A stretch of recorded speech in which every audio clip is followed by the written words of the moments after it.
ভাইরে ভাই, আজকে আমরা সবাই মিলে একটু ফিউমারা ঘুরতে চলে যেতেছিলাম বিকাল দিকে। আর বাইরে বের হয়ে দেখি বাইরে প্রচুর পরিমাণ রোদ, তো কি আর করা, যেতে তো হবেই ঘুরতে। আর এইদিকে আমরা আম্মুর জন্য একটা টিকিট কেটে নিই, কারণ আম্মু যেহেতু বাস কাট নাই, তো তাই একটা টিকিট কেটে নিলাম এখান থেকে। তো তারপর আমরা বরাপুর বাসার সামনে চলে আসি, আর এসে দেখি আরিশা চুল বেঁধে দিতেছিল আপু, কারণ আরিশা হয়ে যাচ্ছে কিছুক্ষণ পর পরে চুলটা খুলে ফেলে, তো তাই এদিকে আপু সুন্দরভাবে চুলটা বেঁধে দিতেছিল। আবার দেন তার কিছুক্ষণ পর আমরা সবাই মিলে বাসে উঠে যাই। তো এখন আমরা ফিউমারার দিকে যাইতেছিলাম।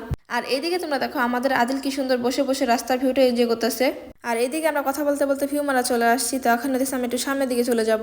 তো এইদিকে আসার পর একটা খেলার জায়গা ছিল, তো এখানে হইতেছে আদিল খেলার জন্য পাগল হয়ে গেছে, তো এখানে আমরা নিয়ে আসছি ওকে।